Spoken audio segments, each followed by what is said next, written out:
Oh man, you all should have heard the stuff Jessie was saying just now. It was awful. It was all awful.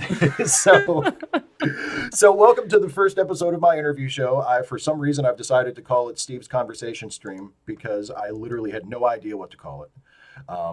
So I'm calling Titles it are that. always the worst thing. Oh, It's sorry. going to be, Can they yeah, hear me yet? I don't even know. yeah. People can hear you. Everybody can hear you. So be on your best behavior now.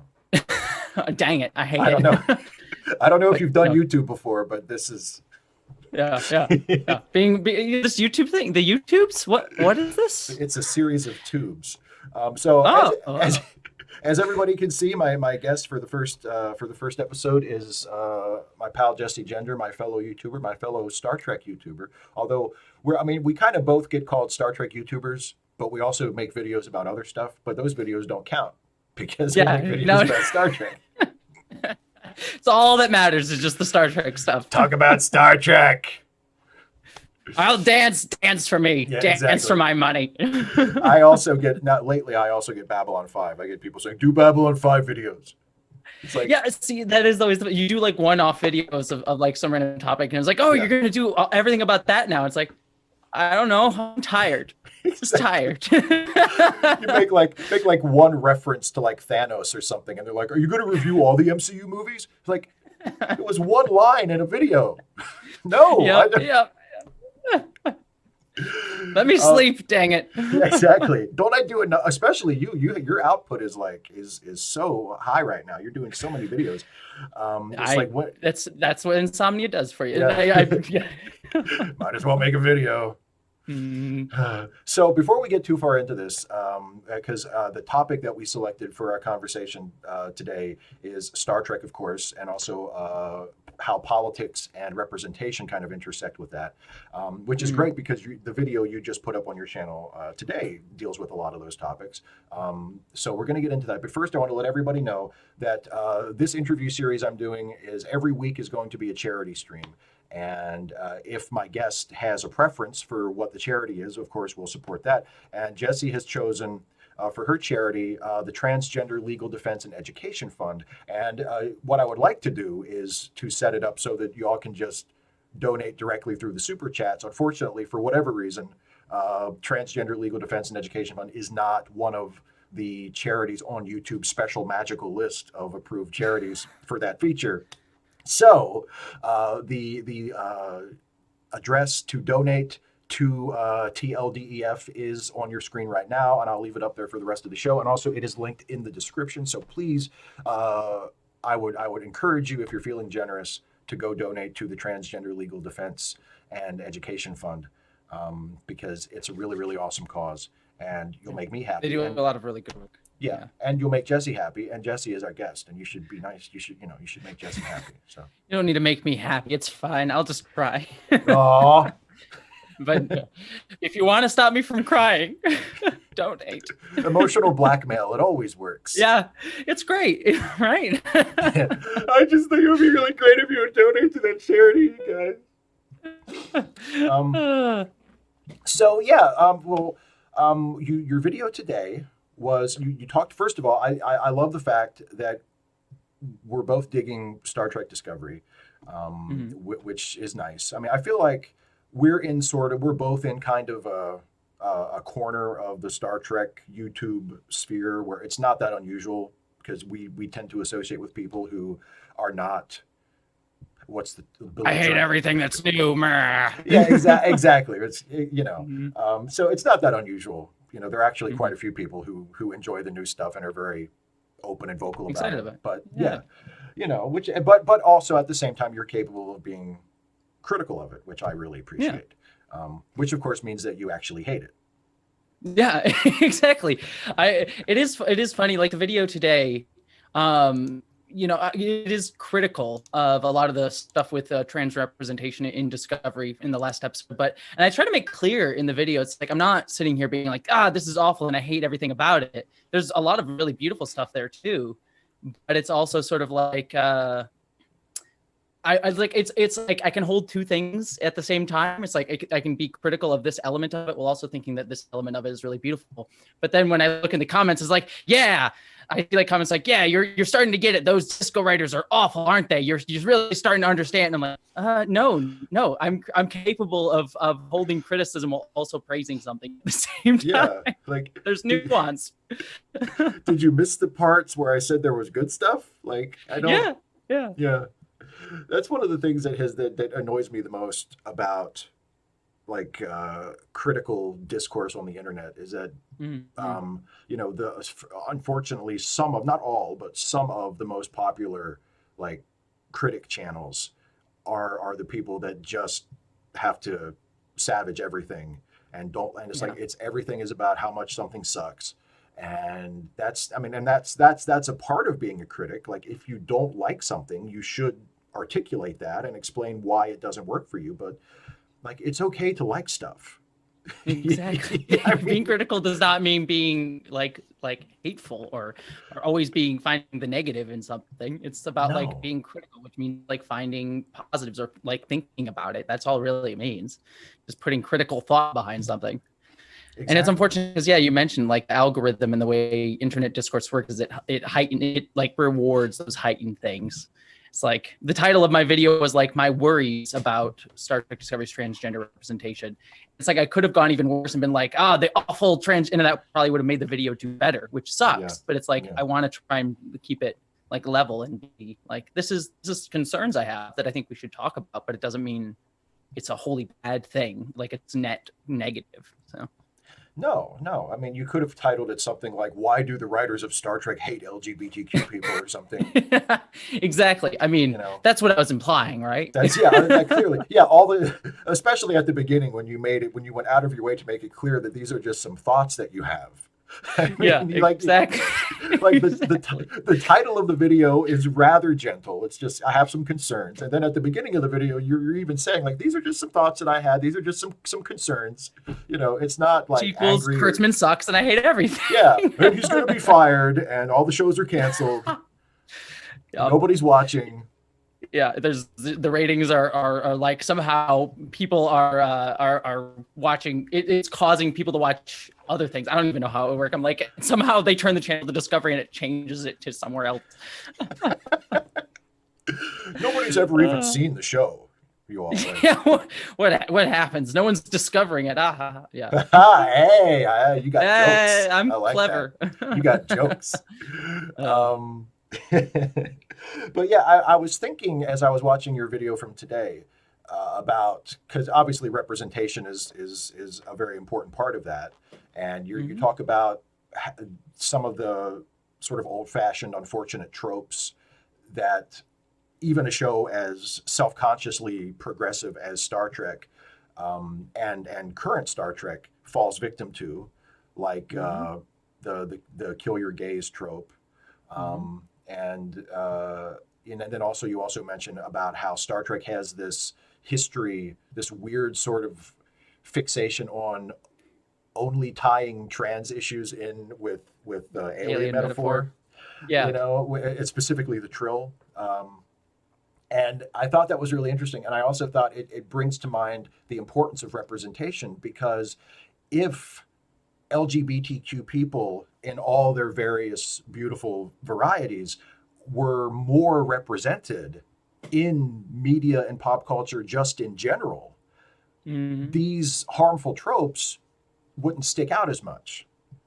Yeah, exactly. Like Council of Geeks did a video also similarly on this topic, and she brought up like a really great point, which is like, it's not necessarily a bad thing to have these storylines. It's just like, because we only get to exist in this mode, that it would just be best for us all to just stop it. Just don't do it until we get to the point where we have enough representation, where then you can do a storyline where you kill off a trans character immediately. And I guess you should say some spoilers for the most recent episode of Discovery if people haven't seen it. But like to use that as a specific example, it's like I thought the scene where Gray, the transgender character in the show, dies, I think it's a really beautiful, beautiful scene. Like the moment where he's wrapped in this quilt, which is representative of their story and representing like his death is now part of their story, and also tying it to the symbolism of the AIDS quilt project as well for LGBT. Big time.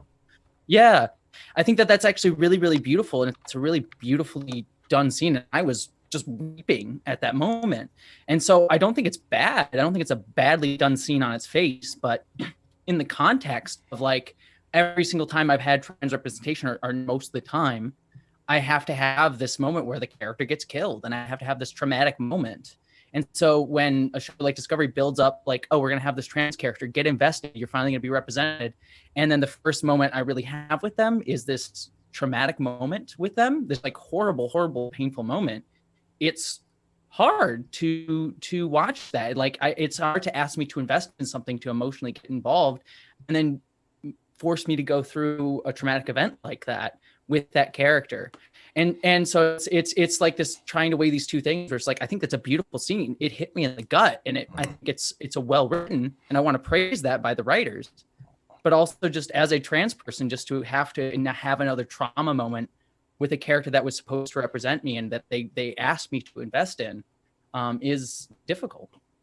Yeah.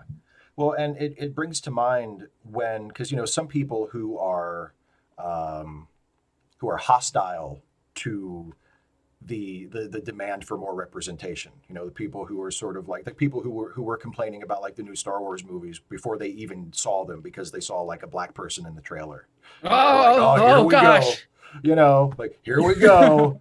The PC I can take police. aliens, but people of color, oh gosh. Yeah, exactly. And like those people, they always complain about this stuff, and they'll say things like, well, when a white character gets killed off, nobody makes such a big deal about it, but you kill a black guy or you kill a trans person, and all of a sudden it's this horrible thing.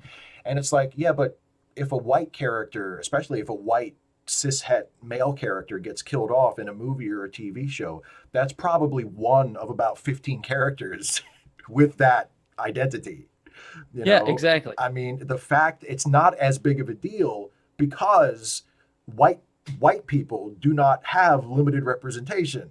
I mean, whereas if you are a trans person or a person of color or a member of some other marginalized group and you're not seeing yourself represented very often, the character that gets killed off represents a much larger percentage of your representation. And it's like, oh, okay, so I guess you just killed off another one, and there's exactly like that was he was the only character with this identity on the show. I think that's what a lot of people don't get.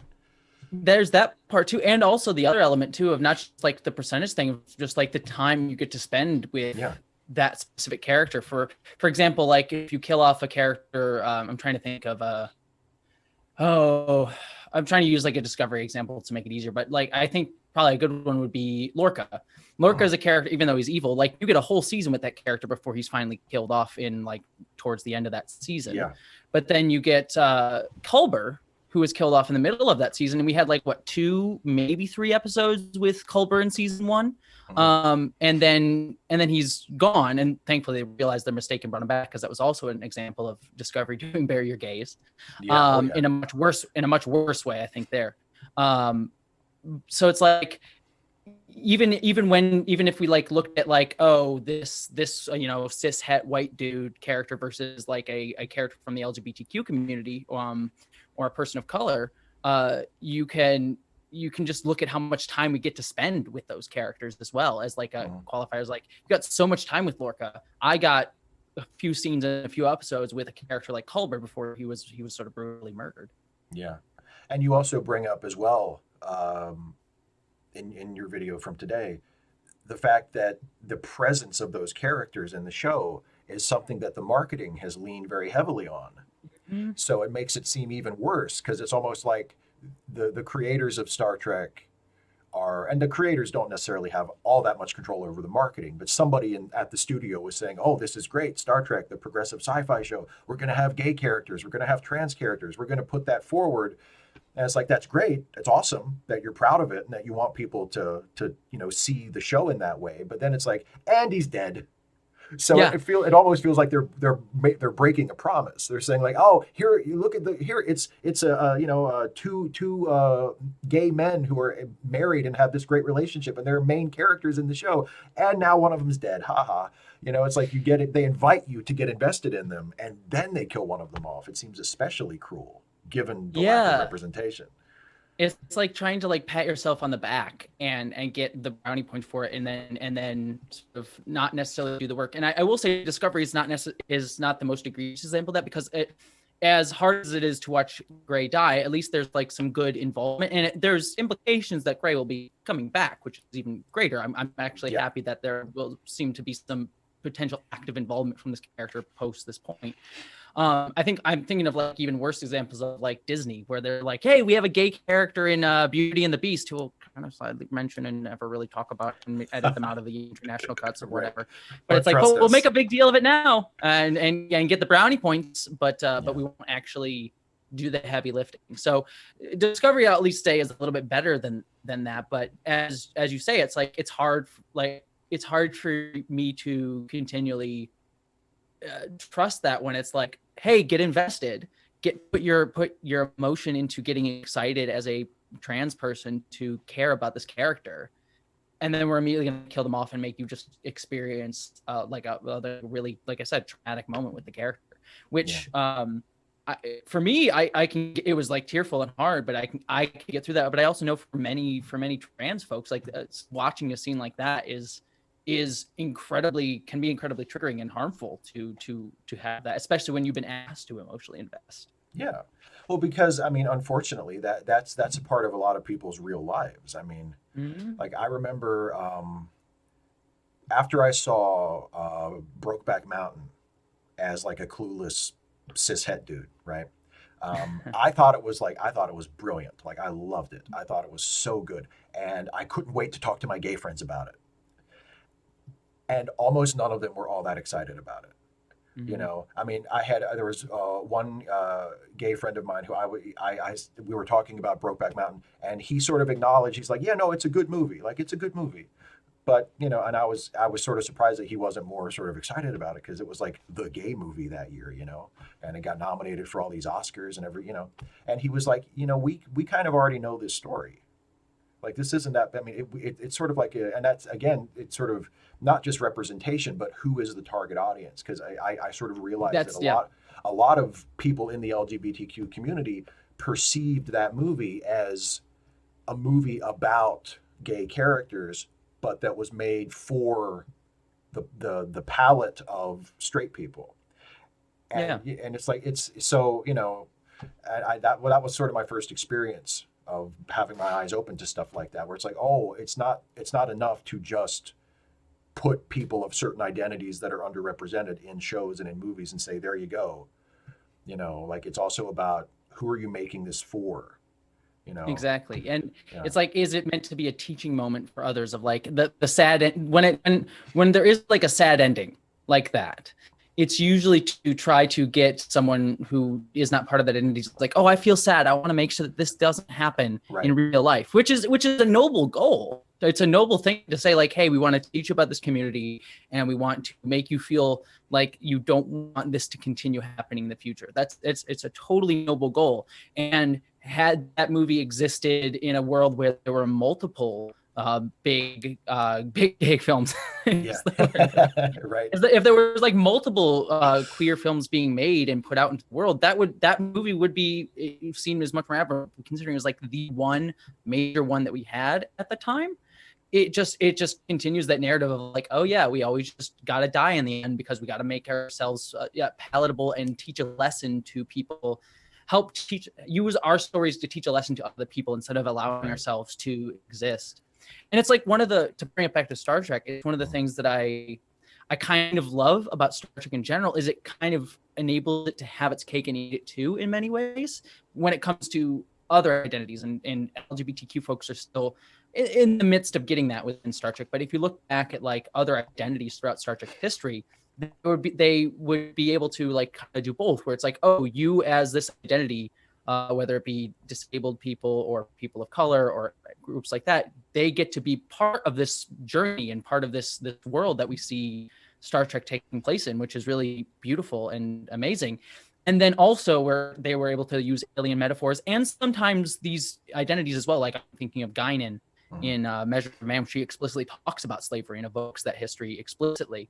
Like they can kind of be inclusive and not necessarily focus on these issues, but then also talk about these issues through alien metaphor and also through just the fact that they've had these people there to maybe bring it up when it is relevant. Right. They also don't have to exist to teach others about those communities. Right. Yeah. It's a lot about not, who is centered in the story. Like I just thought of another Star Trek example that you and I have both talked about in videos. And you mentioned it briefly in your video today again. The episode of TNG with the Janai. That is which there's a lot of good stuff in that episode, but there's also, I mean, you can't get away from the fact that is a Riker episode, and Riker is centered in that episode. So it's about people with, and a gender identity that today we could read as maybe a metaphor for being trans or non-binary, or at the time I think it was intended as a gay metaphor. But the story's not about them. It's about Riker, and it's about Riker's feelings and Riker's heartbreak at the end, and Riker's righteous indignation at wanting to rescue her from this, what he perceives as like this backward society that is repressing her, and then the tragedy of her succumbing to that at the end. But it's all about Riker.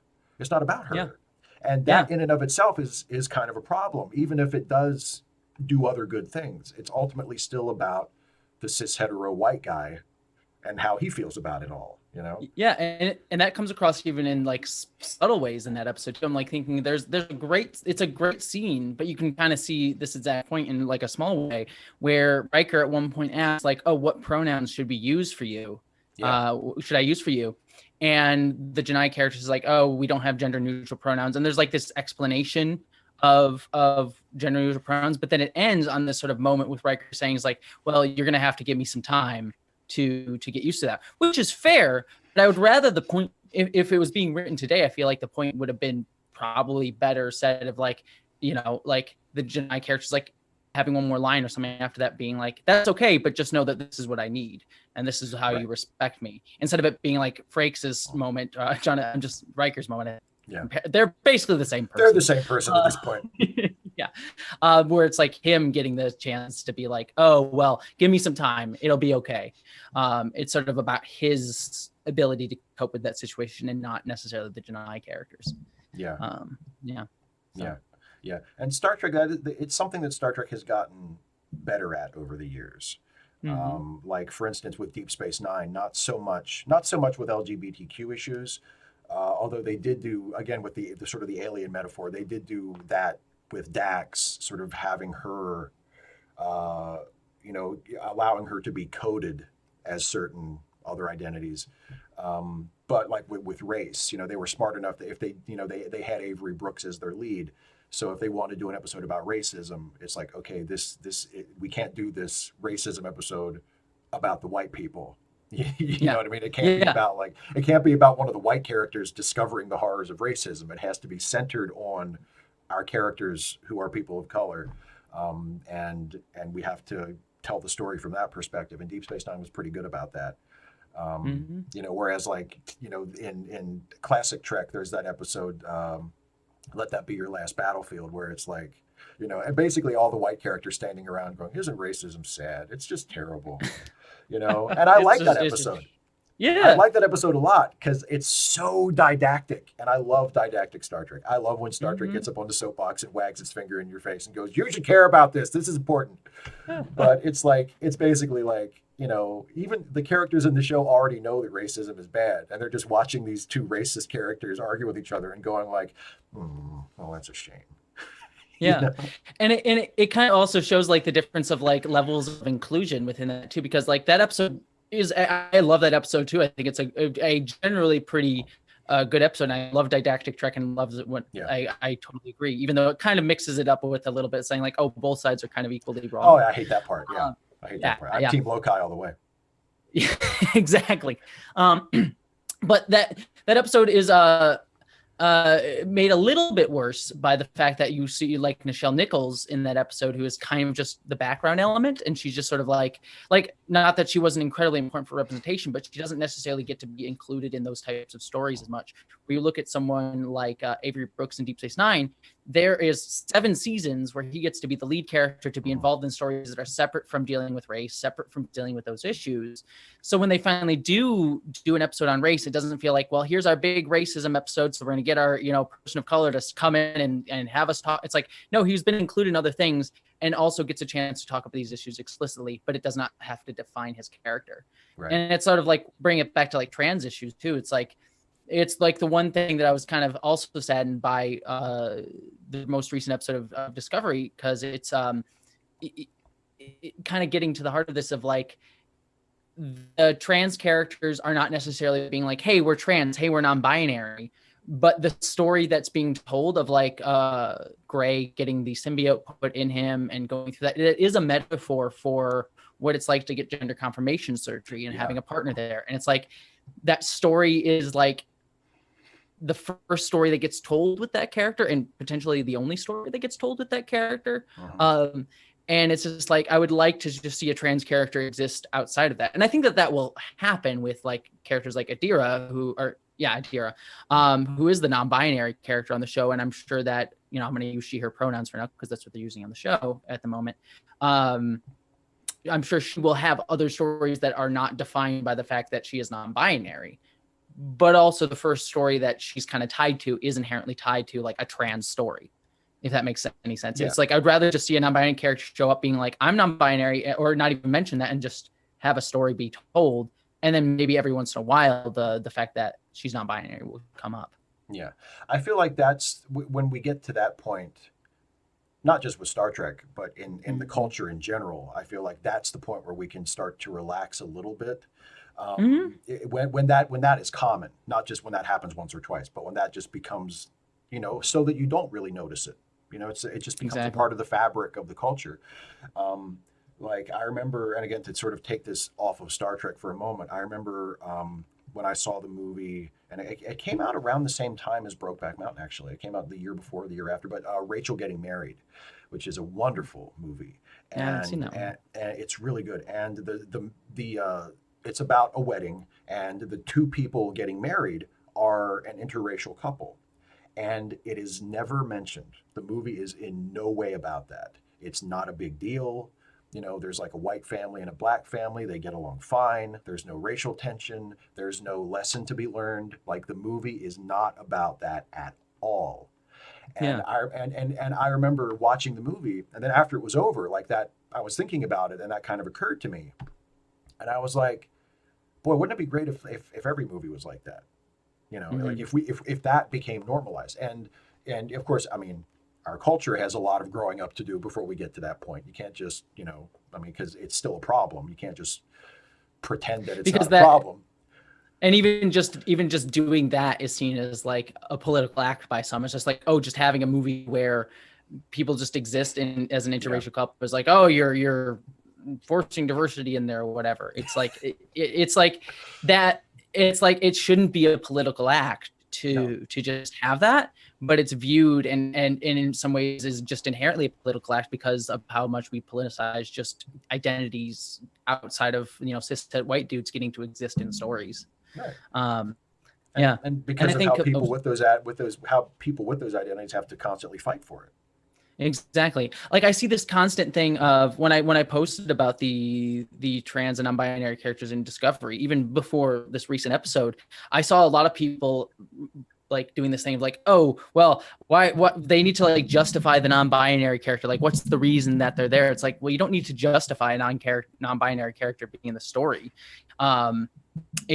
They can just be in the story. And every once in a while, maybe their fact that they are part of this community will be relevant and will inform a decision or a thought that they have or what they add to the larger fabric of the story, but it does not have to define or be the main part of the story. I think like the best example of this that I can point to for trans people is Sense8, where it's one of my favorite shows of all time, and there's a character named Nomi in that show who is trans, who I absolutely adore. And also she's an interracial lesbian couple as well, which also should be mentioned.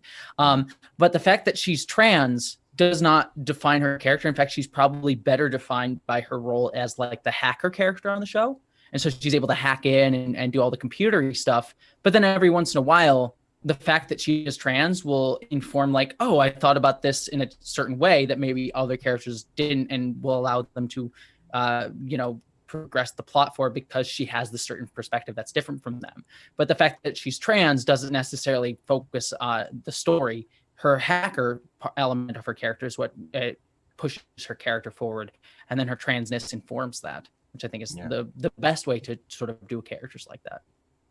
I'm hoping that's where they get to eventually with Adira in Discovery. I think so. And I think they will. Yeah. I think so too. I think they're headed in that direction because even though her first major story was very tied up with Gray and with the sort of the Trill as transgender metaphor, they've also already established that she's like a genius at engineering, and the fact that she carries a Trill symbiont was relevant to the plot because she had information that they needed from the symbiont, but it wasn't done in a way that was necessarily tied to the alien metaphor with the trans experience. So they've already introduced things about her other than the fact that she's the quote unquote non-binary character, or I guess will eventually be the non-binary character because they, like you say, they're still referring to her with she pronouns. She, her pronoun. And I again, because they've marketed her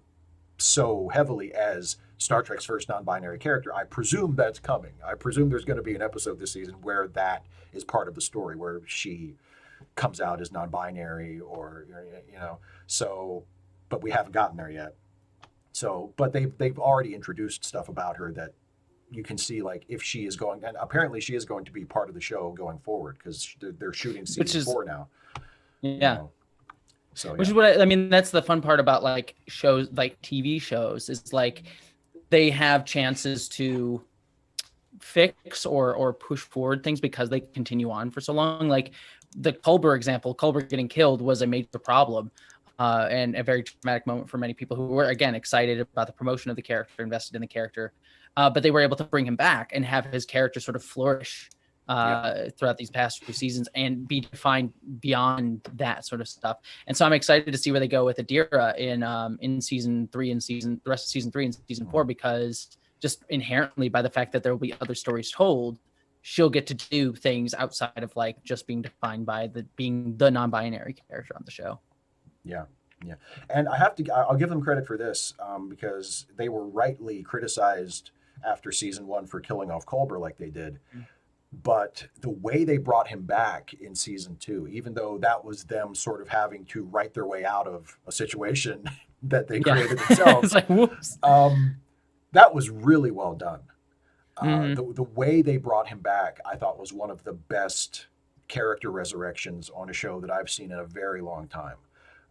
Because even because they announced before that season started airing, they basically said that he was coming back.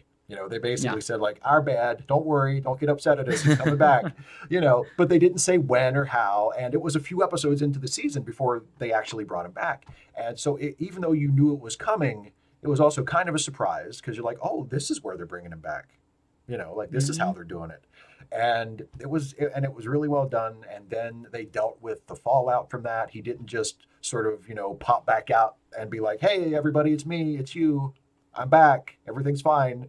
Like he had some trauma to go through, and that's still part of his character because now he's reaching out to Kayla in season 3 about her, her issues that she's dealing with after the ship being crashed.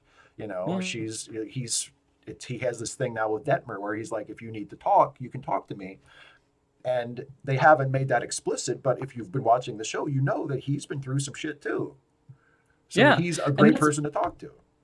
That's why I love that. That's one of the things I love most about Discovery, is like it's got such a strong emotional awareness to all of its characters and all of its stories. Like I think it just understands what the characters' emotional states are, and treats them very truthfully and handles them with weight. I think with this most recent episode, one of the things that I found to just be excellent was just the acknowledgement that like the trauma of this situation for all of the characters, like them being thrust into the future, and the fact that they were dealing with all of this like pent up like anxiety and trauma and not being okay.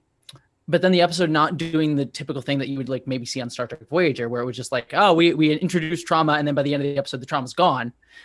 We've like dealt with it, and we'll never bring it up again. It's like the acknowledgement by the end of the episode is like, we're not okay, and that's it is okay to admit that we're not okay, and that being the place that we're at right now, and just we don't need to resolve it. We just need to acknowledge that we're not okay at the moment.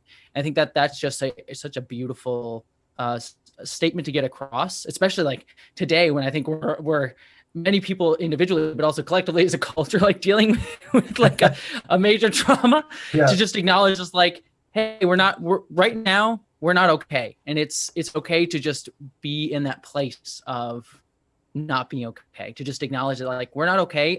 And we can't resolve that right now. It's not like we're going to be able to fix that tomorrow, but we can just exist in this spot of being not okay and just sort of wrestle with that at the moment. And I think that that's just a beautiful thing that I think Star Trek Discovery adds to Star Trek that I don't think really any other Star Trek show did very well up until this point, outside of like the only example I could really think of was like Picard dealing with like the being Borgified in Next Gen, and even that only existed for like 2 or 3 episodes. Really. Well, it was one episode, and then it came up very infrequently after that. I'll tell you something that I think this is what they're doing with Detmer. I hope this is what they're doing with Detmer, and it's one of my favorite things that Star Trek does, which is when they choose to deal with an issue directly instead of through an allegory, because it feels like if this was a Star Trek show from, especially if it was like classic Trek or probably even TNG, and they wanted to do a story, Detmer would have some kind of alien virus, or she would be invaded by some kind of extra, like some kind of telepathic intelligence, and it would be related to the crash or something. But it would be her going through the trauma of being flung into the future and crashing the ship, but it would be metaphorical. And I love the fact that it looks like what her issue is she's just going through trauma from what happened to her. It's not that she's been infected by some kind of sci-fi thing. She's just going through what any other person in her situation might be going through. She's just having a hard time dealing, and she needs to talk about it. And I love that it's a Star Trek show. They could easily have done some sci-fi stuff. I even like predicted, I was like, oh, it's control has like gotten in her implant or whatever. Yeah. But it's not, and I'm glad that they didn't go that route. I agree. Well, because it's like, and again, to sort of tie it back to Deep Space Nine, when Far Beyond the Stars was an episode, it was literally about racism. It wasn't about something, and Star Trek had done episodes about racism a whole bunch before that, but it had always been metaphor. It had always been allegory. It was always an alien species standing in for a disadvantaged human category. And this time it's like, no, data Measure of a Man. Yeah, exactly. And sorry, I cut you off. I was just cut me off anytime you want. I talk way too much anyway. But yeah, sorry, YouTubers. It's my job. But in Far Beyond the Stars, it's like, no, this is about racism, flat out, no metaphor. That's what this is about. And I remember watching, because that show came on when I was a teenager. And I even at the time, I really, really appreciated that. I was like, they're actually doing an episode that is just straight up about racism without removing you from it by a step, by making it allegorical, when they easily could have, because it's a sci-fi show. And I love, and they've done that a couple of times since then. And I've really, really loved when they've made that decision, It's funny just thinking about that. It's just like, Star Trek, for many, many groups, even myself, often gets praised for like being the show that is able to like talk about these issues very didactically, and talk about it through like metaphor and kind of remove it from the present day to sort of have these sort of like discussions that are removed from like explicit events going on today. But it's when the show actually does do it the most explicitly are the episodes that we remember the most, like Far Beyond the Stars, or was it Present Tense was also the episode about the homelessness crisis in San Francisco. Past tense. In past tense. Thank you. Yeah. It's like those episodes are the ones that we point to and remember, say these are the important Star Trek episodes, and they're the ones that kind of eschew that like alien metaphor model and just deal with it most directly. And I think that's kind of fascinating to you just sort of like made me realize that. It's just kind of an interesting idea. That past tense two-parter gets a lot of attention lately because we're almost there in like real time. We are there basically. It takes place in 2024, and it's like, oh, this might actually happen. This isn't good. But they looking around for Miles O'Brien just popping in. It's like, where's Miles? When is he? You're not there yet, Miles. You're 4 years off, buddy. Just tweak it 4 years, man. You'll get there. But speaking of didactic Star Trek and how much I love it, there's one of those moments at the end of Past Tense. It's the scene where Bashir comes to see Cisco after they're back on the ship in their own time, and he's showing him that his yearbook picture has replaced Gabriel Bell's in the historical database, and he's like, uh-oh. Yeah. And they have that moment where Bashir is like, but there's one thing I don't understand, Captain. How could they have let things get that bad? And it's almost like he almost like turns to the camera. You know what I mean? It's so obvious, and it reminds me of. And there's another moment in an older Star Trek show. I forget which episode it was, but it was one of the first episodes of Classic Trek that was like a really, really obvious Vietnam metaphor. Oh, I know which one you're talking about, where the Klingons are arming. Yes. I even brought it up in one of my videos recently, but I can't remember what the hell. I know what you're talking about, but yeah. Don't you hate that when it's like, and you know the episode? It's like, what's the title of the episode? But yeah, it's that one, and Kirk and McCoy are talking about it, about the situation, about the Federation and the Klingons kind of having like an arms race and arming the two sides of this alien civil war, and they stop just short of saying this is a lot like Vietnam. Like it's so obvious. They pull up just. I think short McCoy of that. even brings up at one point. It's like, this. I think he like casually offhand mentions like this is just like those brush wars and early humanisms or whatever. Yeah. So it's like a casual little reference. It's like this is kind of the same, huh? What a weird coinky dink that is. It's almost like this show has some kind of political message. Someone in the live chat just said "Private Little War." That's it. Thank you. Private Little War. And by the way, for everybody in the live chat, we've been going for about 45 minutes on our own, and we don't need you. We can keep talking for an hour without you. But if anyone in the live chat has questions for Jessie or stuff that you want to hear our opinion on, please go ahead and start posting questions in the live chat, and we'll talk about those in the last 15 minutes or so of the show. But I think that's one of the things that I know that you and I have in common about, because we have very similar takes on Star Trek and like things that we like. We tend to like the same things about it, and I've never ever had a problem with it being didactic. Like I've always appreciated that. I love that. It's like it's I've talked about this before, but it's like this show, because of when it caught me in my life, like informed so much of my morality in many, many different ways. And so I appreciate those moments, just like, here, this is what you should be doing, and smacks you across the head with it. And I think if this year didn't make it obvious, I think we need that more often than we don't, to just hit up beside the head and be like, hey, you got to pay attention to this, and you got to like start thinking about this. I absolutely adore that. Yeah, exactly. I mean, and what I appreciate, it's nice when a show with that big of a platform like makes it obvious that it has stuff to say. I love that. I always love that. It's like, because like I loved, because I grew up watching like Mr. Rogers, Mr. Rogers always had a lesson. Mr. Rogers always had a point to make.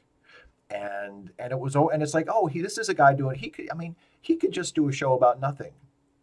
You know, Yeah. he could just do a show. He could just feed his fish, and show you like an old industrial film in picture, and chat with Mr. McFeely for a few minutes and talk about, oh, tell us, oh, what's a shoe tree, Mr. McFeely, or something like. He didn't have to, but he would go out of his way to talk about stuff that was like socially relevant.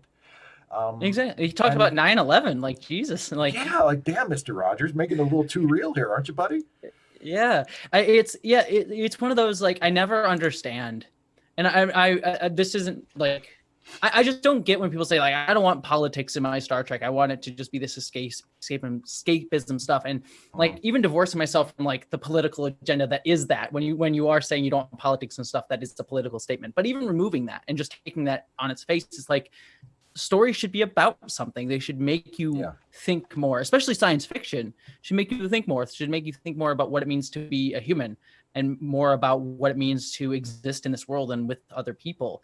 And that's why I love Star Trek, because it never has shied away from that fact. Even when it's succeeded and when it's failed, it's never shied away from the fact. It's like, no, we are trying to say something meaningful with this and try to make the world a better place with these stories. And that's what I love. That's what I love fiction for, and especially science fiction, and especially Star Trek. Yeah, and it's part of. I mean, it's in the DNA of the franchise. Like it's part of what it was intended to do from the very beginning. We have a couple questions in the live chat for you. The first one is from Danae Dennison, who says, "Is there going to be an Ensign Fly to be a cohort to Ensign Cricket?" Well, I guess to tease that, for those of you who don't know, Steve and I do these like Star Trek like comedy videos that are also philosophy things or whatever. I will tease this. We do have one that is in the works. Steve has already shot his stuff for the next one. And there is more Ensign Cricket, and Ensign Cricket does get a significant relationship, but I won't spoil with who or with what at this point. But definitely Ensign Cricket will be back, and it will be coming before the end of the year. And Steve, just to tease it a little bit more, your stuff in it, I am so excited just for you to see how it's edited together, because it's made me laugh so much. I'm you excited. Just such a great job with that. I think this is the third one of these I've done for you. And yeah, I think so. I'm always so excited to see it in the finished form because like it's always fun to do, because I love that character that you write for me. I love Dr. Racy. He's just so much fun to play. And like you're shooting it in front of a green screen, and it's just me trying to anticipate how the other characters are going to react and stuff. So to actually see it cut together in a way that actually flows and makes sense, like it's so much fun. I always look for, and this one is especially. I'm very excited for some stuff that happens in it. But yeah, you just to pat you on the back, I guess. I think you do such a really great job, and you are hilarious, and I think your comedic timing is absolutely wonderful. And so I'm always very excited to get your videos, and I'm like, this is gonna be cool. So. Well, thank you. I appreciate that. And that comes from years and years of acting next to stuffed animals. Like I've gotten pretty good at having like realistic reactions when my scene partner is literally nobody. Like there's nobody there. Stuffy isn't real? Oh, except for Stuffy. Yeah. Okay. Whew, you can't be scared. So you know what? It's Stuffy. Sometimes Stuffy is such a prima donna that he's not actually on set when I'm doing my stuff. Understandable. I mean, I ask him, I say, Stuffy, you don't even need to do the lines. Just be here so I can have the eye line. And he's like, nope, I got to go. I got my close-ups. I'm done. I'm like, right. Sorry. Your voice sounds so similar. That's a great impression. I do a great Stuffy, don't I? I do a great Stuffy. It's spot on. Thank you. Vovacat17 says, does it count? And this is, I'm glad that he asked this question, because this is something I kind of wanted to bring up, because I hear this a lot. Does it count as representation if 30% of people in the future are just trans and it's mentioned once and just not considered anything special? I mean, if transition is so easy. So that I hear that a lot. It's like, well, in the future, there really you wouldn't notice if people were trans or not, because the technology would be to the point where if you needed to have gender confirming surgery, it would just be no big deal and you wouldn't be able to tell. But what do you think? I have 2 points on that, because Yeah. in some degrees there is an element of like, yeah, you're kind of right. Hopefully, and we've clearly seen in like Deep Space Nine that like gender transition stuff you could do with like on a weekend, because Right. Quark does it in one episode, Right. and reverse it if you want. So like, yes, there is an element of like, I would hope by the time of the Star Trek future that like being able to transition would be a lot easier, that we would be accepting of it as a society a hell of a lot more, and it just wouldn't be a big deal. And there may be a character that was trans and transitioned that we didn't even know. Like, let's say Harry Kim was, born, seen as a woman, but then wanted to transition to be a guy, and that just happened. But so that's what I would hope that we'd be by the time Star Trek gets to that future. That is one thing. But the second thing is like, Star Trek is not the actual future. It is not like the textbook of the future. And it is a show that is made today about today. And so I think that having explicit representation and talking about explicit representation and mentioning explicit representation is just important to have in our stories, because it's not like some document of some future time. It's talking to us today as people watching the show today, and it needs to speak to what we today need. And what we need today is talking about like having trans people be included in this story, and stating obviously that trans people are being included in this story. And so I think that that's part of it too. And also I should say, if like a subtle representative moment like that happened and it was explicit, like, a character, like if we watch next episode and Stamets like looks at a photo of himself when he was a kid and it showed that he was a girl, and it's not mentioned, it's just seen as in the background element, and that was just sort of a brief nod to Stamets being transgender, but it was acknowledged. That would also be great representation. There's many ways to do representation. Like you can't do all types of representation with one or even two or even three or even four or five characters. Like you need to have a multitude, and there's multiple ways to do it well. So Yeah. I think that's a really good point about how Star Trek is not literally the future. Like it's a drama series, and it has messages and points to make. So, if you want to, and in our current culture, like representation of underrepresented groups is really important.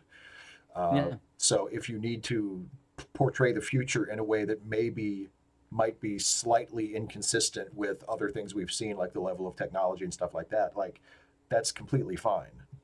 yeah. Like Yeah, like you brought it up brilliantly in one of your episodes about like, is like the Star Trek can't, I forget exactly what the video was, but it was such a great point to make. It's like this isn't like some weird conspiracy theory stuff. Like we're not like trying to like, oh look, they have this weird detail that's strange, so it's all off with all of this stuff. It's just a show that people made, and Yeah. someone like tried to create that thing. And it's okay if it's slightly different. It's not a Yeah. big deal. I mean, yeah, it's the Mystery Science Theater theme song. Just say to yourself, it's just a show. I should really just Yes. relax. I got such a kick out of, and I know, I mean, I'm not trying to take a piss on people who think if something's important to you, that's fine. But like when the J.J. Abrams Star Trek movies came out, the Kelvin timeline movies first came out, there was a small but very, very vocal faction of the fan base that had noticed that the Enterprise in that movie was like huge. Like they had scaled up the size of the ships. It was like this it was like if you actually do like a scale comparison and figure out how big it is, like it's bigger than the Enterprise D. Like it's huge. And there were people that were so super bothered by this. It doesn't come up in the story at all. It doesn't matter. No character ever mentions it. It's not relevant to anything that happens in the movie. But they had figured out that the scale of the ship was just ridiculously huge compared to like the prime timeline Enterprise, and it drove them up a wall. And I just did not get it. I could not fathom why anybody would care. You know what I mean? Yeah. It's like watching a Batman movie and finding out that like it runs on gas instead of diesel and being really pissed at that. It's like, who cares? Yeah. I mean, there's an element of like, I get it a little bit because I enjoy like fun stuff like that, where Yeah. I enjoy it in like a fun level. I was like, oh, Yeah. so that's bigger. So if we go back, like, oh, the timeline changed. So maybe this like led them to like, you could have like fun explaining it, but it's just part of the fun of it. It shouldn't be taken as like, they ruined it because they made it bigger. So it looked like cooler on screen. Like you can have Yeah. fun playing with like making it work for your own self, but also it's just someone wanted to make it look bigger because it looked cooler. And when I sat in theater, I'm like, huh, yeah, that looks cool. Yeah, exactly. It's not, Yeah. Um, Matthew McNeely in the live chat asked, "Do you think there is a difference between morals in Star Trek and politics in Star Trek?"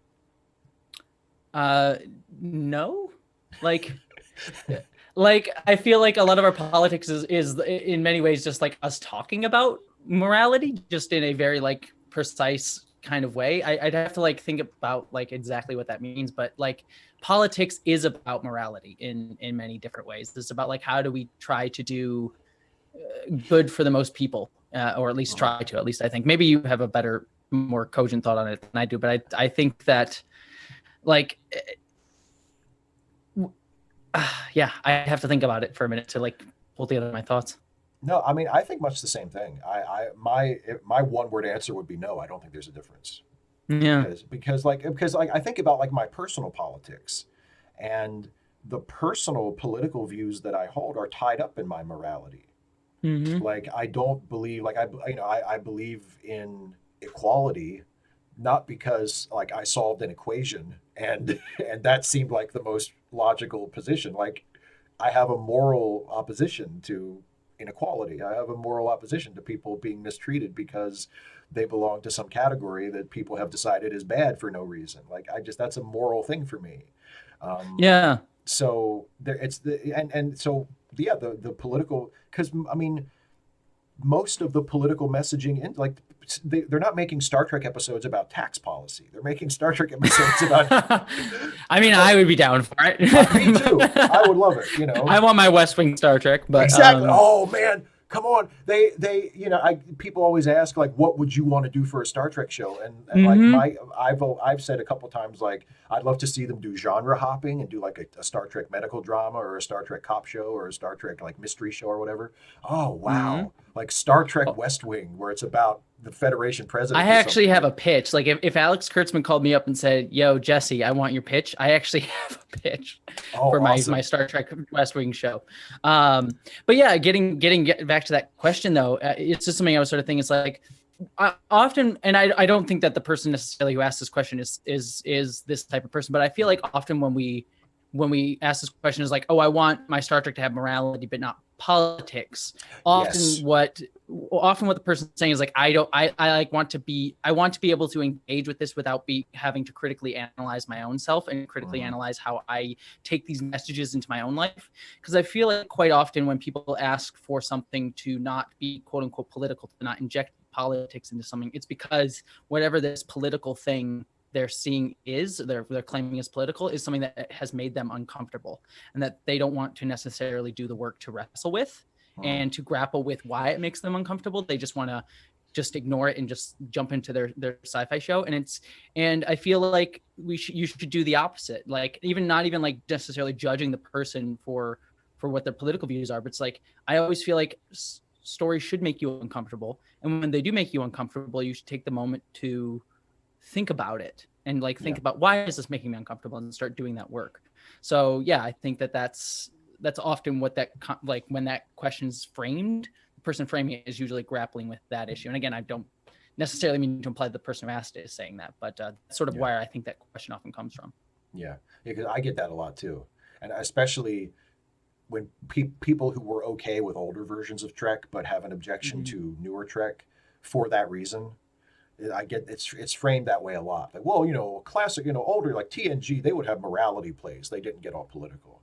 And it's like, okay, I It's don't because think like that's we've I don't think Yeah, it's that's because like true. we've grappled with those issues at that time. Like, not that we're fully past all the issues that original Trek talked Yeah, about, no, but of I course feel not. like the context in which those shows came out we've kind of all acknowledged, like, yeah, Star Trek on a whole was generally pretty right about those things, and we all acknowledge it. So rewatching it doesn't make us uncomfortable because it's not speaking directly to something that we're dealing with today as much. Yeah. And yes, there's asterisks and exceptions to that in many ways, but so I feel like when we get to things that are today, it's like Star Trek is doing the same thing it's always done.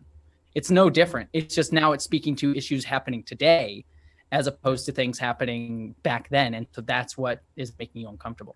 Because people were saying the same exact thing. I don't want my politics in my sci-fi show back then. So. Oh, big time. Big time. Well, just like I mentioned a little while ago, people who kind of lost their minds over, oh, there are too many women and too many people of color in the Star Wars trailer.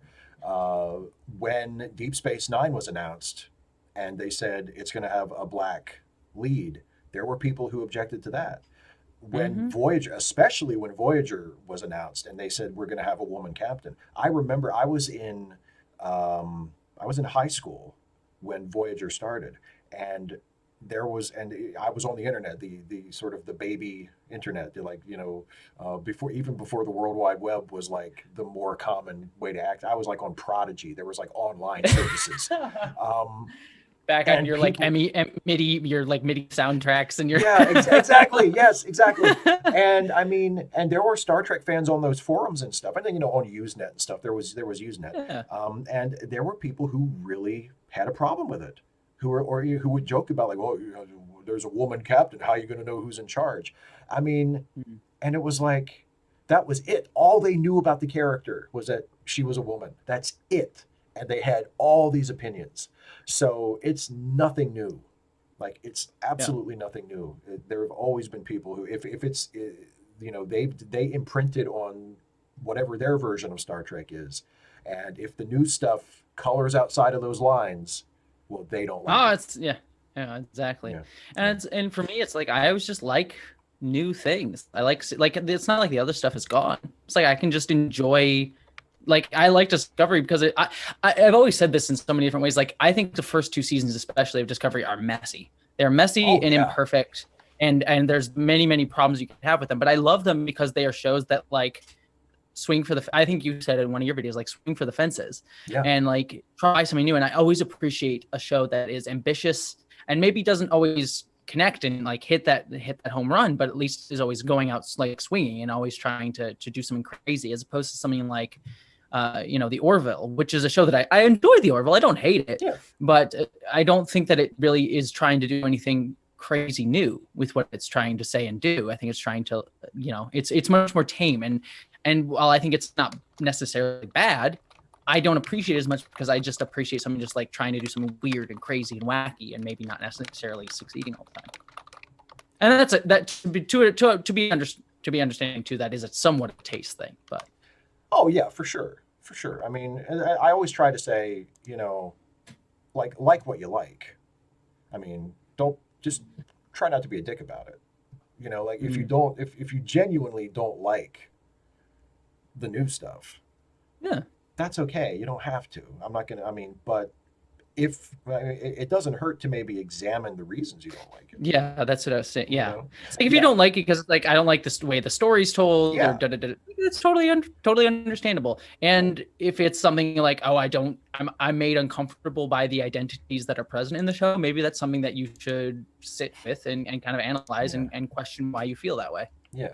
What some people don't do. if your feeling is, oh, I hate that they're shoving the trans stuff down my throat, and it's like there's literally just a trans character standing over there doing nothing, and you're like, I can't believe they're throwing it in my face like that. It's like, whoa. Yeah. Like they haven't even done anything. They're just over there. Yeah, it's like oh, I see where your real problem is. Yeah, exactly. A couple more questions from the chat and then we'll wrap up. Harry Garrison asks, to both of us, but I'll let you go first, thoughts and feelings on Biden's win. My thought on it is there was like excitement, very much excitement at his winning. And now I'm sort of sitting with the fact it's like, all right, this does not mean that we have to stop the fight. I mean, I know I'm probably to the left of where you are, Steve, though I think you would probably, not to speak for you, but I think you probably agree. It's like there's a lot of work to be done in this country over the next few years. And Trump, as horrible, as disgusting and awful as he was only a symptom and a like almost too perfect cartoonish metaphor for all of the problems that I think this country needs to grapple with and deal with. But he was not the end all be all. And so while I'm very excited for Biden's win, I think that there are a lot of fights that we need to have in this country that I think we need to push Biden as one of our representatives to keep fighting for, to keep pushing for. But I think the overriding feeling that I'm feeling is this sense that hopefully that this is a fight that we are making ground on, instead of like the past few years where it's been a fight that we've it's been feeling like we've been consistently losing and consistently depressing and consistently being traumatized as like a country over and over and over again. And so I feel like with Biden, it feels like there's at least ground being made and things being pushed, but I don't want that to enable us to feel like that we can sort of sit back and relax, because there's a lot of work. And if we do sit back and relax, then it's not only going to go right back to where it was, it might even get worse. And so I think that that's sort of the overriding feeling. I agree with you. I mean, I think the main difference between me and people who are further to the left than I am is that I'm a little more optimistic about how far we can push Biden. Because like I agree that once he becomes president, and once we're in the situation where he's the guy and his administration is what we're dealing with, I agree that he needs to be, first of all, he needs to be pushed to deliver on the things that he campaigned on. Because as I mentioned in videos before, like if you look at his campaign website, the platform that he lays out is a super progressive platform. Yeah, it's not nearly as progressive as probably what, like if Bernie Sanders had been the nominee, I'm sure his would have been much more further to the left. But a lot of Biden's proposals are really, really ambitious and very, very progressive. So he needs to be pushed to try and deliver on all that stuff, and then he needs to be pushed to go further on the stuff that he's not far into. Like, he doesn't support Medicare for all. I think he should. So we should push him on that. He doesn't support a Green New Deal. I think he should. So we need to push him on that. I don't think he quite gets the problem with policing. I think he gets the problem, but I don't think he recognizes what I think is the better solution. I don't think because he says, we need to give more funding to police departments, and it's like, I don't think that's going to do it, Joe. I don't think that's the solution. But he at least acknowledges that there's a problem. Yeah, I agree with you completely, and I think also the also important thing to recognize too is that while we also need to push him, like the next biggest problem is Mitch McConnell and the shitty Republicans who stood by and enabled someone as fucking awful as Trump. And it's like, so I think that we need to be pushing Biden, and I'm also very glad that like we have someone who is going to be in a position to start enacting things that we should be doing in this country, and we can still push him to go further.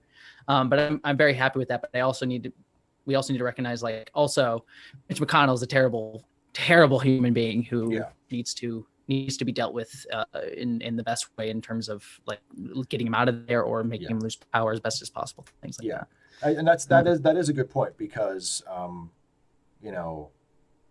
know a lot of people are going to be eager to blame things on Biden that may not entirely be his fault, especially if the Republicans hold the Senate. And, there's only so much that his administration is able to do. So you're right. I mean, and he absolutely needs to be pushed and lobbied and protested when necessary to keep him on task, so to speak. It's like, stay on the ball. Don't get ice cream, Biden. Joe, I get like ice cream every once in a while is fine as a treat, okay? But you got work to do. You do Medicare for all. I'll buy you the biggest ice cream sundae. Yeah, we will go to Dairy Queen. You can have your pick of anything you want, Joe. I will take you there myself, buddy. Actually, I'm not really worried. I mean, he's already. I tweeted about this earlier. He's already done more work as president-elect than Trump has done as president for 4 years. Oh, hell yeah. Like people who are like, oh, he's senile, or like Trump calling him, Sleepy Joe or whatever. It's like he's already outworked you, and he's only been the president-elect officially for like 2 days. But so yeah, but I agree with all of that. I just want to acknowledge really quick a couple of super chats and then a few more questions, and then we'll wrap up. Super chat from Stephen Brandon, who says, speaking about what we were talking about a few minutes ago about people having their beliefs challenged. Sometimes people just don't like having what they know challenged, including myself at times. Yeah, and including myself too. But I think that's a very common experience. No, there are so many times where I've been like, oh God, no, this is what I believe. I don't agree with that, or I stand for it. But it's always worth like taking the moment to self-analyze and be self-critical, and try to just sort of look at where you're coming from and what you're thinking about and why you have these beliefs. And if it turns out it's like, yeah, no, this is what I believe and this is what I'm going to push for, then that's totally understandable. But it's always worth taking the moment to think, maybe I'm not right in this moment, and just logically think it through. And it's totally okay to at some points be like, no, this is what I stand for. But I think it's worth doing that work. And I think the biggest problem is not that. I think the biggest problem with a lot of stuff is that people just don't take the moment to critically analyze and critically just look at themselves critically. They're like, this is what I believe, and this is what I'm always going to believe. I'm never going to let anyone challenge it. Anyone disagrees with me is wrong. It's just like, if everyone just would collectively take a moment to just think about themselves a little bit more, I feel like that we would get so much further in so many things. I agree. And then a super chat from Lighthouseon, who says, just a nice thing to say. Glad to have two of my favorite creators on a live stream together. Well, thank you very much. That's very nice to say. Thank you. I really appreciate it. I won't ask you to rank us because I'll probably. I'm clearly number one. I'll be very sulky after that. Oh no, that's I understand. And here's a question from. Go ahead. I'll embarrass you publicly really quickly for just a hot moment. I know I said this. I know I said this privately in the one other time that we were on a show together. Yeah. But I at least want to acknowledge it here. Like, thank you so much for being like such a great ally for like trans people and like for like other YouTubers and things like that. Like, my channel would be nowhere near where it is if you hadn't like supported it and like helped me way back with like the Women in Star Trek video that I did and things like that. Like it is not lost on me how meaningful you have been to both my channel and to many other people. So I just want to let you know, Steve, that you are greatly appreciated, and it means a lot. So, and I'm actually making myself tear up a little bit on that. Well, that means a lot for you to say that. It seriously means a lot for you to say that. And also, I would appreciate it from now on if you would not share our private conversation. Fair enough. But I wanted to acknowledge that. In all seriousness, that really means a lot to me. Deralta Trekkie asked, and this is a Doctor Who question, so I will pass this to you because I have watched very little Doctor Who. But the question is, since the Master could turn into the Mistress and the Doctor could turn into the Doctor, the current incarnation of the Doctor, are Gallifreyans trans people? What I will to self-promote a little bit. I actually have written and I'm currently shooting a video on that very subject with another YouTuber who is known for Doctor Who stuff. So I'll save the answer, the long answer to that, but I would sort of say that there is a lot of stuff with Doctor Who that I think you can read a trans metaphor into. It's again that sort of alien metaphor territory where it's like we can see ourselves as trans people in those metaphors really clearly, especially since people can sort of jump identities. But also, it's worth having explicit representation on Doctor Who as well, being like, here is a trans character who is trans, and I think that that's both things can coexist and be equally helpful in different ways. So, yeah. And like I say, I haven't watched enough Doctor Who to have an opinion. So, well, now I'm just gonna leave your channel. Damn. You're not. The show's almost over anyway, sucker. I just want to acknowledge Vovacat17 in the live chat has posted a couple of super chats that I have missed. I have not been ignoring you, Vovacat. I just missed them, but I'll go through those quickly here.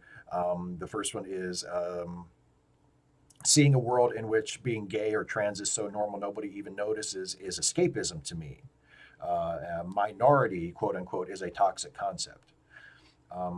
Well, yeah, I mean, it's not. I think it's not a toxic concept in the current climate because I think it's important to recognize when people are in a persecuted minority. But yeah, I think I get the point that's being made. You know, that people shouldn't be categorized as quote unquote minorities and punished for that. Yeah. I have to like find the exact phrasing because do you have it up again? Can you say it again?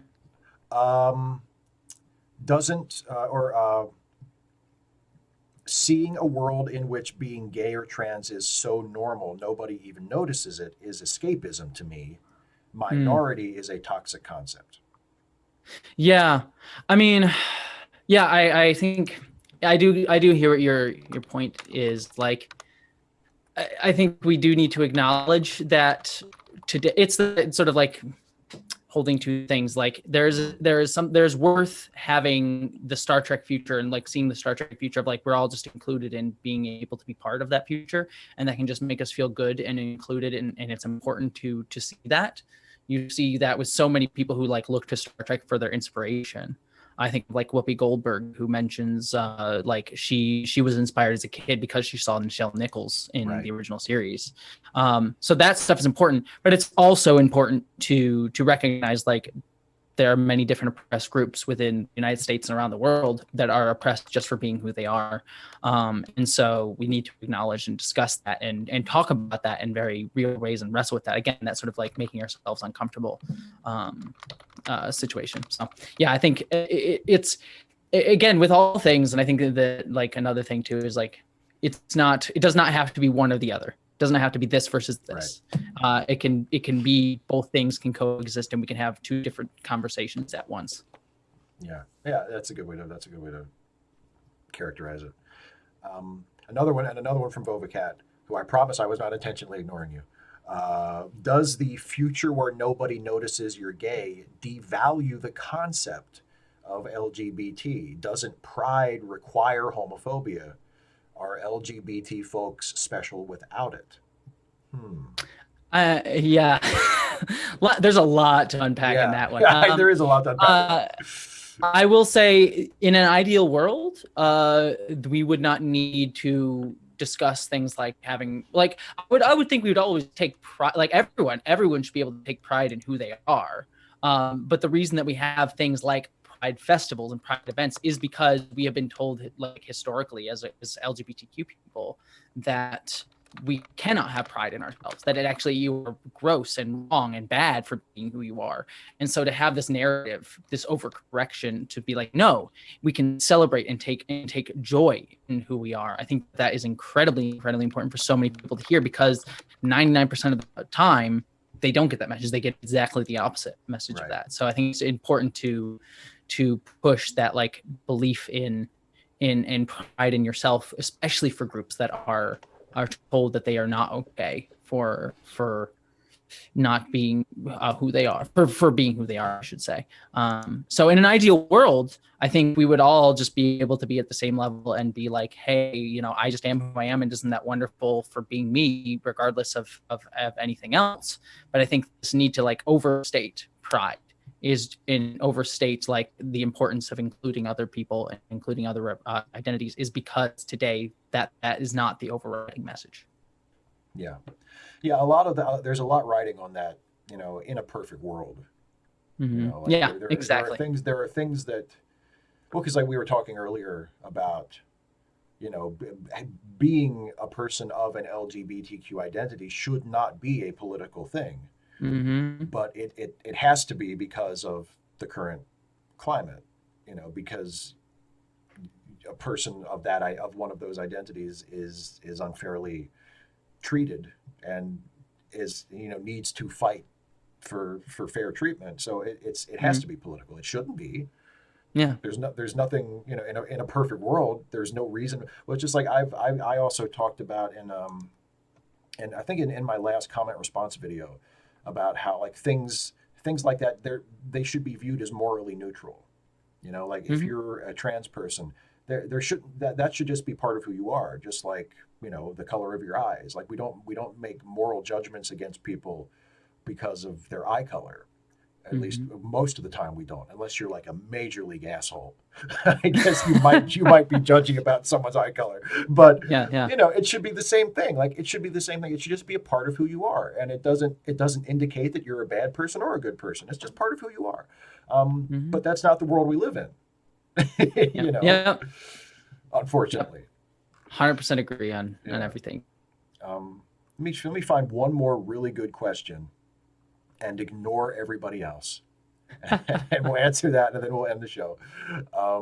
Well, there's one more. I have one more super chat from Reinhardt68. Just a comment that says, "Steve, you know you're doing something right when they make hate videos about you." I guess. I mean, I don't watch those videos, so I don't. Do they still do that? I don't even know. I is the I Steve don't Shives even. hate is the I Steve don't even Shives know hate because industry I still? I get every once in a while because I follow you. I'll Yeah, get like a video served out to me. It's like Steve, and it's like from 5 years ago. I'm like, yeah. it's like I don't even know. I don't even know what people are saying about you now. I don't even know what people are saying about me other than in the comments. So And they seem to really like you. So you must be doing something hopefully, wrong, Jesse. You must be doing something yeah, wrong. They I like you too much. hate me. They, Dang it. they need to they need to make hate videos so that you'll know that you're doing something right.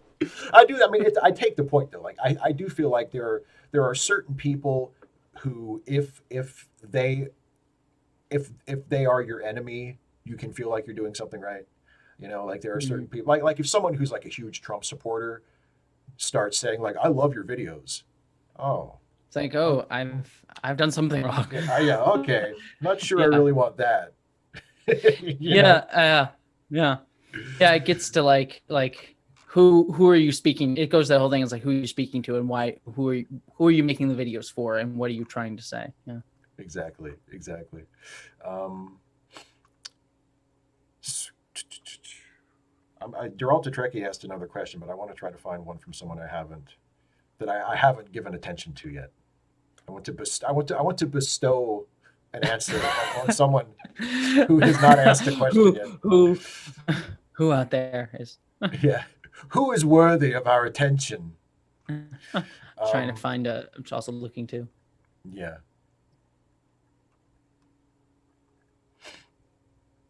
Exciting radio.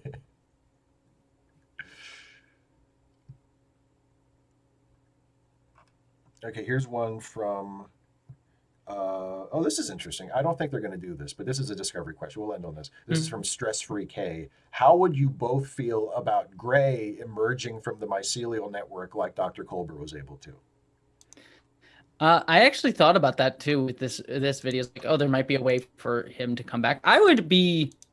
I mean, I wouldn't hate the idea of Gray somehow coming back in like a tangible form, especially in terms of like the representation angle. In terms of a storytelling angle, it would be like, okay, how much magic can the mycelial network and the mycelial network do? Like, how many people is it bringing back from the dead here? So there would be an Right. element of like criticism on a storytelling level that would be like, all right, come on, guys, you're repeating yourselves way too much and have overuse of the storytelling device. But then also on a representation level, be like, I would love for Gray to come back and be an active, like physical presence on the show and not just a space ghost, essentially. Yeah, I agree with that. Yeah, I would be completely fine with bringing the character back as like an actual physical character. But it's like, well, they've already done the mycelial network thing. Yeah, you Like, can't do you that know, too. You can't I, overuse it. I think a lot of people don't, you know, because like I made a video. Well, I made a video about Tuvix a while ago, and then I answered questions about it in my comment video. And a lot of people said, well, why didn't they just split Tuvix into two Tuvixes with the transporter like they did, like accidentally happened to Riker? And it's like, well, I mean, even if you assume that that solves the moral problem, which I still don't think it does, because you're still killing somebody to bring back Tuvix and Neelix. But even if you assume that that solves the problem somehow, like they already did that. Like that's, it's just Not like an interesting. Yeah. yeah, like technically, I guess every Star Trek crew could use time travel to go back and fix stuff. Like if something goes really horribly wrong, like let's say in Deep Space Nine, if the Federation had lost the Dominion War, I guess Cisco could have just flung the Defiant around the sun and gone into a time Someone warp. get the time orb. Yeah. Someone get the time orb. But it's like they're not going to do that. That's not dramatically satisfying. They already did that. Like that's I mean, yeah, I guess they could because it's been established that that's possible. But do you really want them to do that? They've already done it's that. one of those. It's one of those things with Star Trek. With Star Trek, there's just like it's such an overpowered like future. Like there are so many things that they could do that they don't do. Yeah. Like the transporters, you could instantly win like almost any battle with it. It's like, all right, I'm gonna transport out your warp core, dead or whatever. But it's like that's not interesting storytelling. Yeah. So you have to write a show. You have to write a good show at some point. You can't just it's why. Yeah. I'm sorry. No, go ahead. Well, that's why the Next Gen writers in the beginning of the series always had a problem. It was like, we got to find a way to disable the ship because otherwise we can't write the episode. They just fix it instantly. Exactly. Just push some buttons. There, we fixed it. Yeah, it's dealt with. We did it. It's done. Yeah. Okay, let's go. One last super chat from Punk Rock Zoologist who says, just another nice comment. I'm always so happy to hear both of you talk Trek and politics. You're both such lovely people. Well, that's nice. Thank you very much. And I also should say Punk Rock Zoologist is also a lovely person and does a bunch of Star Trek podcasts, which you should listen to. Well, there you go. Promote other people. The Deep Space Nine podcast. Why am I blanking on the name? I'm sorry, Punk Rock Zoologist, but Punk Rock Zoologist is a wonderful person as well. So thank you for and thank you for watching and thank you for your generosity. And by the way, I didn't mention this, but I will go ahead and donate the super chats that have been submitted tonight to the charity because this is a charity stream, and I couldn't link the charity directly to the stream. But a few people have been very generous with super chats tonight, so I'll go ahead and donate those for you to the charity and make a donation to it myself. But yeah, we've been raising money tonight for the Transgender Legal Defense and Education Fund. It's on your screen there if you're watching this. transgenderlegaldefense.networkforgood.com is where you go to donate to the organization, and it's a really, really worthy cause that Jessie selected to be the beneficiary of tonight's show. So if you haven't donated and you have a few extra bucks and you want to donate to a really great cause, please donate to TLDEF because it's a really, really great organization. Yeah, and they do a lot of really good work for, especially like defending trans people in court and stuff like that. So I would highly recommend supporting them. And also, hey, Council of Geeks, good to see you. Yeah, and Council of Geeks has a super chat that says, I love that people complained about the super blood from Into Darkness. Like there weren't a million other things like it in the franchise already. Exactly. Exactly. Just inject super blood in everybody. Everybody gets super blood. Or like, and then people also complained about the trans warp capability, the trans warp beaming in the first Kelvin timeline. They're like, oh, that breaks Star Trek. They don't even need ships anymore if they can just beam across those vast distances. And it's like, yeah, you're right. But there's like 5 other things that they've already done that also break the franchise that they just ignore now. Yep. Like I just watched the Deep Space Nine episode. Oh, sorry. No, go ahead. I just watched the Deep Space Nine episode where Kira gets beamed from Deep Space Nine all the way to Empok Nor. In like one episode, it's like season 7 or whatever, and it's just like, what? That's like several like sectors away. Like, how did you do that? Oh god. Yeah, Star Trek is just like whatever. Well, just if it's that big of a problem, we just won't do it anymore. Like, screw you. You don't like our super blood? Exactly. Yeah. It's just. I would just double down on it. Next movie would just be everyone injecting themselves with super blood every 5 minutes. We've conquered death. We've done it. We've done it. Yeah. Well, okay, so people are still being generous with super chat, so I'll read one more, and then we'll wrap this up. I'll wrap it up in a hurry, so people don't have time to give us any more money. From Cheesy Pie that says, "I'm a trans person and have loved both of your videos for so long. Thank you so much, both of you, for being so great." Oh, well, thank you. Thank you. Nice. It's very nice. Well, okay, so Jessie, thank you so much for being with me tonight for my first episode of this new series. I could not imagine a better person to kick it off with. Well, thank you so much for having me. I'm honored. Absolutely. I will echo some of the nice things that you said about me. Some of them. Not all. No. I mean, I love watching your stuff. I love getting to hang out with you. I love collaborating with you when I get to play Dr. Racy for you. I think I have such a great time. And you're one of my fellow YouTubers that I get to, spend time with occasionally, and interact with on social media. You're absolutely one of my favorite people. So I'm really, really glad that we got to do this. And thank you for taking the time. Thank you so much. Yeah, of course. I was super excited when you asked me. So thank you for having me, and ditto to every single thing that you said. So all the stuff I just said about how great you are, you're just like, yeah, exactly. Yeah.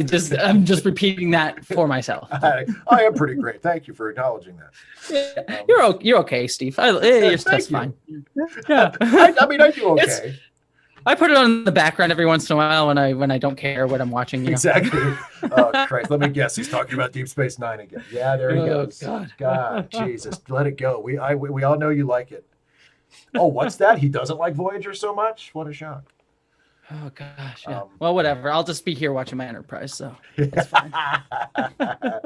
Hey, I would never say that Enterprise is my favorite, but I mean, Scott Bakula, no argument there. Yes, exactly. Scotty Gotta Bax. love the Bakula. Scotty Bax, my man. He's got my back. He's got Count back. And on that, that's oh god, yes, that's the worst joke. We have to end on Scott Bakula puns. Okay, thanks everybody for watching. We're gonna get out of here while we still can. Bye, for everybody.